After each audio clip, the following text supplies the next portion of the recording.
Assalamualaikum warahmatullahi wabarakatuh. Halo semuanya, perkenalkan nama saya Dede Safira Pratiwi.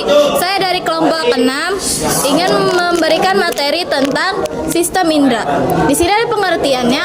Sistem indera manusia adalah bagian sistem koordinasi yang berfungsi menerima rangsangan dari lingkungan melalui alat indera pada manusia. Terdapat beberapa indera di manusia, yaitu ada hidung, mata, telinga, lidah, dan kulit. Indera memiliki reseptor khusus untuk mendeteksi perubahan lingkungan dan disebut eksteroreseptor. Fungsi ini pertama ada hidung.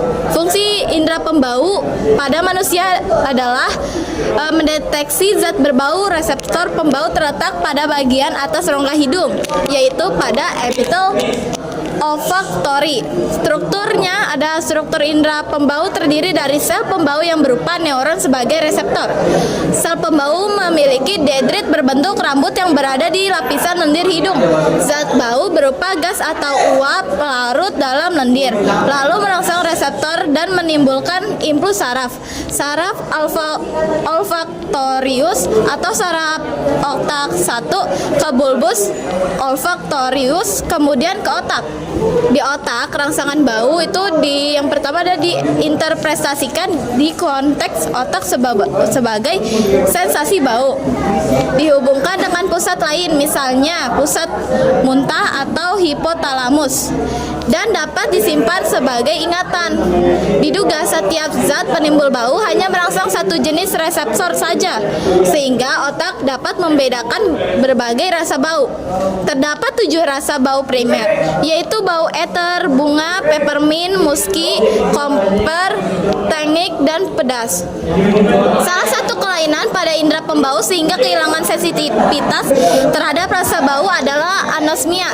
Anosmia disebabkan oleh penyumbatan rongga hidung akibat pilek atau terdapat polip atau tumor di rongga hidung. Yang kedua ada sel rambut rusak akibat infeksi kronis. Yang ketiga ada gangguan pada saraf olfaktori, bulbus olfaktorius, dan trochanterus olfaktorius. Lalu di sini ada indera pengecap. Pengertian indera pengecap. Indera pengecap pada manusia adalah lidah. Permukaan lidah terasa kasar karena memiliki tonjolan-tonjolan kecil yang disebut papilia. Berdasarkan bentuknya, papilia dibagi menjadi 3 jenis. Yang pertama ada papilia filiformis, berbentuk seperti benang halus dan paling banyak jumlahnya. Papilia ini banyak terdapat di bagian depan lidah dan berfungsi membantu kepekaan lidah. Tetapi yang kedua ada papilia fungiformis, bentuknya seperti kepala jamur. Papilia ini banyak terdapat di ujung dan di sisi lidah dan mengandung tunas pengecap sehingga berperan dalam merasakan rasa. Yang ketiga ada papilia circumvallata, berbentuk bulat dan tersusun seperti huruf V berbalik di bagian belakang lidah. Papilia ini mengandung banyak tunas pengecap terutama untuk rasa pahit. Di dalam setiap papilia terdapat tunas pengecap. Tunas pengecap tersusun atas. Yang pertama adalah sel penyokong yang berfungsi menopang sel lain. Yang kedua ada sel pengecap yang berfungsi sebagai reseptor rasa dan memiliki rambut halus untuk menerima rangsangan. Secara umum, tunas pengecap dapat merespon 4 macam rasa, yaitu manis, asin, asam, dan pahit. Rasa manis dan asin banyak dirasakan di ujung lidah. Rasa asam dirasakan di sisi lidah. Rasa pahit paling peka di pangkal lidah. Selain di lidah, tunas pengecap juga memiliki di tenggorokan dan langit-langit rongga mulut. Yang ketiga ada indera penglihatan. Indera penglihatan manusia adalah mata. Mata sangat peka terhadap cahaya. Adanya cahaya yang mengenai suatu benda menyebabkan cahaya tersebut dipantulkan sehingga kita dapat melihat benda tersebut. Strukturnya kayak ada alis mata. Alis mata itu terdiri dari rambut kasar yang terletak melintang di atas mata. Alis mata berfungsi untuk kecantikan dan melindungi mata dari keringat yang mengalir di dahi. Yang kedua ada kelopak mata. Kelopak mata terdiri dari 2 bagian, yaitu kelopak mata atas dan bawah. Dari dalam keluar, kelopak mata terdiri terdiri dari lapisan-lapisan. Yang pertama ada konjungtiva, yaitu serabut lendir yang melapisi bagian dalam kelopak mata dan melapisi juga permukaan bulu mata. Yang kedua ada kelenjar Meiboyman yang dapat menghasilkan lemak untuk mencegah pelekatan kedua kelopak mata. Yang ketiga ada lapisan tarsal, yaitu lapisan jaringan ikat yang kuat untuk menunjang kelopak mata. Yang keempat ada otot orbicularis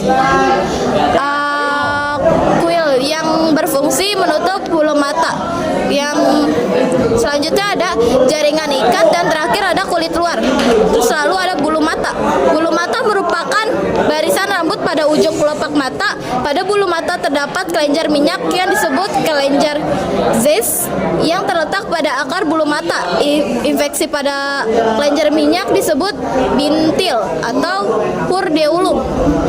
Selanjutnya ada aparatus lacrimas atau alat air mata, terdiri dari kelenjar lacrimalis, saluran lacrimalis, dan di ductus nasolacrimalis. Kelenjar lacrimalis menghasilkan air mata.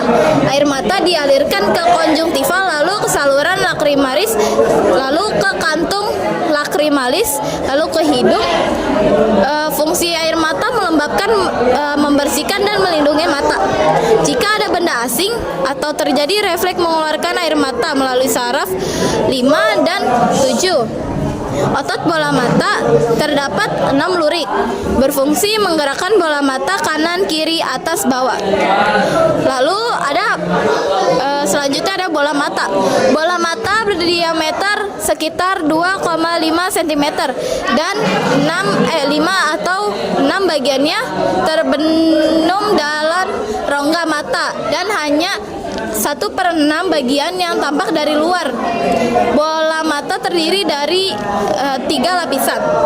Yang pertama ada tunika fibril lapisan luar, merupakan lapisan pelindung luar bola mata, terdiri dari skerasa atau berwarna putih kuat dan tidak tembus cahaya. Yang selanjutnya ada kornea, bening tembus cahaya tetapi tidak memiliki pembuluh darah.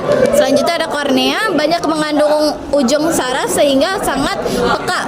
Selanjutnya ada fungsi utama kornea adalah membantu memfokuskan cahaya ke retina. Permukaan kornea dilapisi oleh konjungtiva. Pada batas antara kornea dan skera terdapat cornalis clamp. Kanalis clamp berfungsi menyerap kembali cairan mata atau aqueous humor. Selanjutnya ada tunika vasculosa atau uvea atau lapisan tengah, merupakan lapisan tengah bola mata tersusun atas koroid dan iris. Koroid itu mengandung banyak pembuluh darah berwarna lebih gelap karena mengandung pigmen, berfungsi memberikan nutrisi dan oksigen pada retina, lalu menyerap cahaya yang berlebihan agar tidak terjadi pantulan di dalam mata. Iris terletak di antara kornea dan lensa, merupakan bagian yang memberi warna pada mata. Di tengah iris terdapat lubang yang disebut pupil. Di dalam iris terdapat otot dilator memperbesar pupil dan otot sphincter memperkecil pupil. Fungsi iris adalah mengatur besar kecilnya pupil. Pupil merupakan lubang di tengah iris, berfungsi mengatur banyak sedikitnya cahaya yang masuk ke dalam bola mata.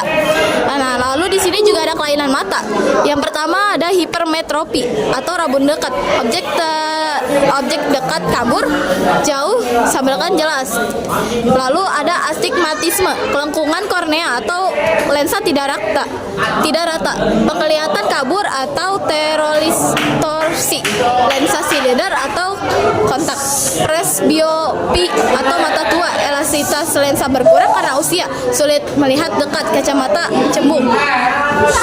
Lalu di sini ada telinga. Di sini ada indera telinga. Telinga terdiri dari labirin osseus atau tulang berisi perlimfe dan labirin membranosa berisi endol limfe. Bagian utama adalah kanalis semicircularis vestibula cochlea. Fungsi bagian kanalis semicircularis plus vestibula fungsinya adalah reseptor keseimbangan tubuh. Cochlea rumah siput reseptor pendengaran. Struktur kolea terdiri dari skala vertibuli atau skala media, skala timpani. Terdapat organ korti berisi sel rambut, mengubah getaran suara menjadi impuls saraf. Impuls diteruskan melalui saraf ke-8 atau auditor atau vestibuloclear. Dua fungsi utama telinga. Yang pertama ada sebagai indera keseimbangan. Indera keseimbangan terletak di telinga dalam atau utriculus, sacculus, dan canalis semicircularis. Struktur keseimbangan terhubung ke saraf otak 8 yang juga memiliki komponen pendengaran.